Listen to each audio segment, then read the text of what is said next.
Very soon, I'm going to speak to Adam and Travis, two of the people who've worked on the World of Warcraft's latest expansion, Legion, who are going to give us a little bit of insight on the expansion itself, but especially the Demon Hunter class.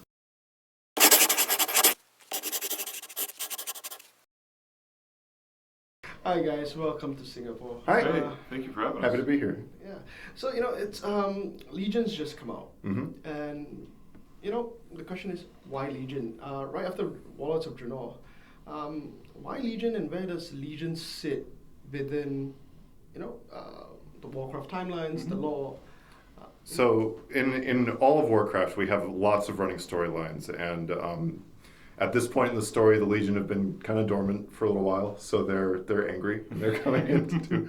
And also, we really wanted to explore the story of Illidan because we've kind of left him alone for a while, and it feels really natural to bring those two things together, right?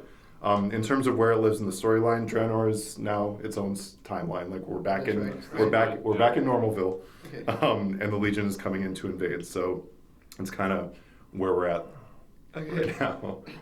And with the Legion, we've got the newest hero class, the Demon Hunters. Yes. And correct me if I'm wrong, the last one was the Death Knights. Yep. Yes. With the Lich King. So why a hero class now? I mean, what goes on? In this expansion, we're going to introduce a new class. This expansion, we're going to bring a new race. Yep. So what's that whole creative thought process? I think it's kind of what Adam was talking about earlier. Is it feels right? We have we have the return of the Legion, just like we had the return of Arthas. We have the Lich King storyline going on. Yep. So the Death Knight felt like a natural part of that. When you have the Legion and you have Illidan, it only feels right that you would have the Illidari and Illidan's followers and those he trained and brought up to fight against the Legion. So it seems like a very natural fit from a lore and story perspective.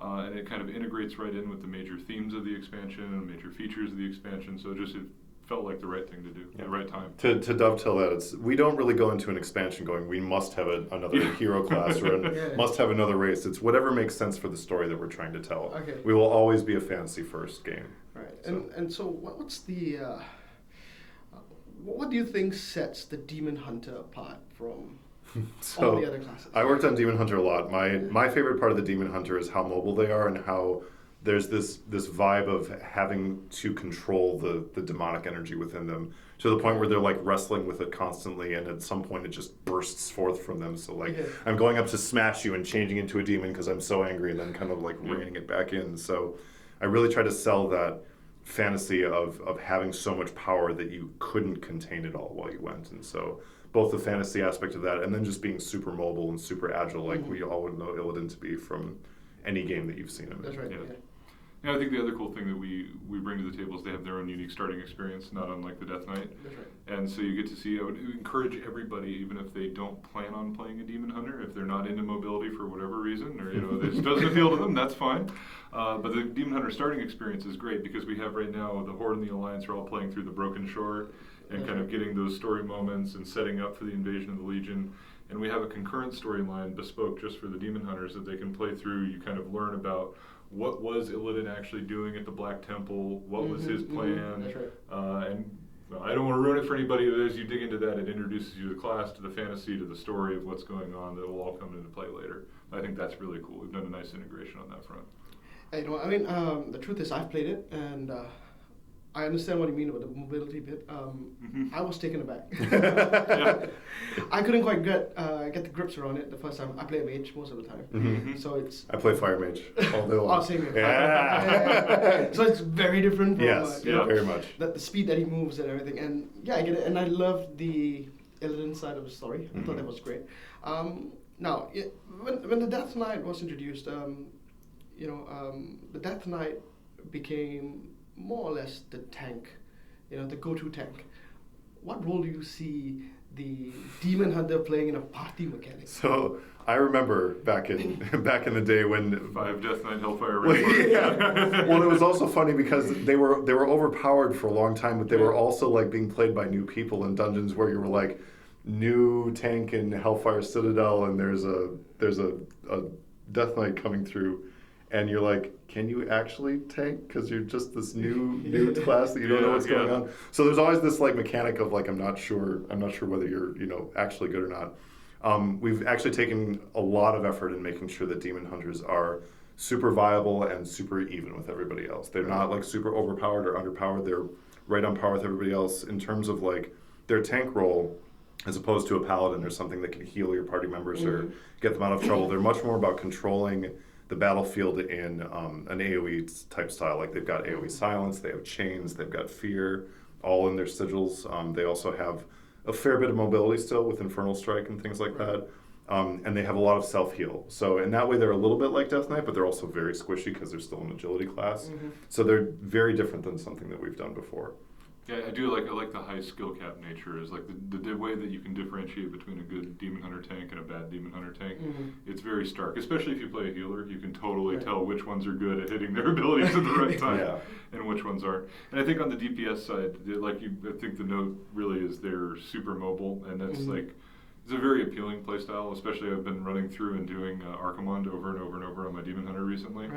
And it's just super satisfying to jump, double fell rush, vengeful retreat, so you can do like a 180 spin, then vengeful retreat to continue it, and it's like, wow, I just cleared like 80 yards instantly. It's awesome. There's some bridges in the Broken Isles that like you're supposed to run across the bridge, and there's this huge chasm, and you're like, I can make that. And you just like do that whole routine of like jump, glide, dash, flip, venge, back forward, like fell rush forward, and just land on the other side across this huge chasm. I have a feeling we're going to see amazing new ways, which our old content is broken by the Demon Hunter. So flying is not really important anymore, right? I mean, they've got it by themselves, right? Right. Okay, maybe just a little bit away from the Demon Hunter and to Legion itself. What do you think sets Legion as an expansion apart from everything that's come before? I think it's our biggest yet. I think it is absolutely the most content dense one. We've shown off like the feature trailer, and that thing is we were talking about this earlier. As you're rolling through it, it's like, oh my god, it's been 5 minutes, and we're just on to like new feature after new feature after new feature. So I think things that set it apart, the classes have gotten all like a top to bottom love. They've all been looked at to really ensure that they're doing their core fantasies right and they feel right. Artifacts are an entirely new thing, which I think are super cool, add a lot of cool customization options to the game. Demon Hunters are super cool. I'm also really proud of the level up experience that we put together. So I think WAD got a lot of credit for having some really great level up core questing, the rare way that we integrated rares, treasures, vignettes, all these things into the level up experience. And then kind of taking that and iterating on it further to say, okay, now you don't just have to go through the zones in a prescribed order, but actually have the world scale up and down with you depending on your level, so you can play it in any order that you want. And that allows us to a little bit more freedom too to tell the story of each zone. There's obviously the overarching story that you need to complete in order to kind of progress this primary storyline, but each zone gets its own unique identity in that, and its unique feel. What is it struggling with? What's going on here with the Legion invasion? So I feel like we've done a really great job of delivering on that storyline. WoW's always had really good raid content like we have, and one of the things that I love, because I used to do hardcore raiding, but I've got kids now and I can't do that so much anymore, is we have mythic dungeons that are like basically very difficult 5-man content that goes up and up and up and up skill level, and you can get gear just as good as mythic raiding if you get high enough in the mythic dungeon system. And then there's also world quests. So it's not just like, we used to have the ultimate power progression was provided through 25-man content, and not everybody can commit to that amount of time. And now you have a way to get that much power and that much growth on your own through either a tight-knit group or even just by yourself. So there are also chances to drop very awesome items in the world between legendaries that are just like super unique, game-changing things, or just the ability to upgrade any item that you get to all the way up to a mythic level. So there's always a reason to go out and do something, where before, like in Warlords, dungeons kind of got obsoleted and that we weren't super happy with that. So providing more ways for players to engage with multiple kinds of content is my favorite thing. Yeah, one of the interesting notes too is I've just noticed this playing on beta a great deal, which is there have been so many efforts to push players to the outdoor world and push players to keep doing world quests and keep running to dungeons and actually seeing people, is that as you're leveling your alts through Legion, I've noticed that like, oh wow, I'm just seeing people all around. It feels much more alive, and there's like people everywhere running around. It's been a really nice experience. It reminds me of that old feeling of WoW, where you could always just bump into somebody, you know.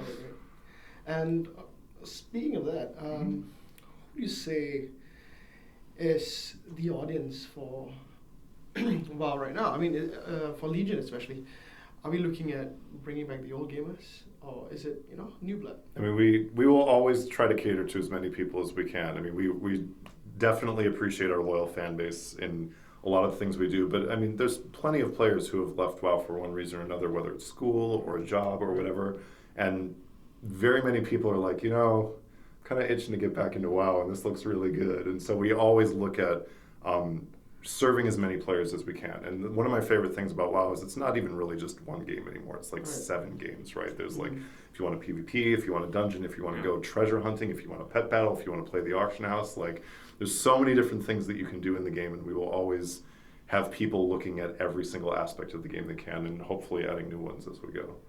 Yeah, and I think it's duly about it's continuing to appeal to a community that we're a part of, that we've been playing the game since the beginning too. And I also do have hope. Like, I mean, one of the reasons that I decided to work at Blizzard and I really wanted to work on WoW is because, as nerdy as it sounds, like some of my greatest memories are from playing World of Warcraft, and some of the things that I'm most proud of are accomplishments that I've had in World of Warcraft. And I like the idea of being able to contribute to that for other people, and to get new people into the idea, new people experiencing these things and having these memories too, and sharing that with people. So I'm hopeful if between the different forms of new media that we've done, including the movies, that we can get new people in that have maybe never been exposed to it before. They're like, oh, that looks really cool. I want to learn about this because I don't know. This is my passion. I think it's a lot of people's passion. I just want to share it and get as many people into it as we can. Great. It's been fantastic talking to you guys. Yeah. And I thoroughly enjoy Legion. I mean, so far. Excellent. I wish I had more time to play though. Don't we all? Yes, me too. But thank you very much. And it's a fantastic product so far. Anytime. No, Thank you thanks, so man. I much. appreciate it.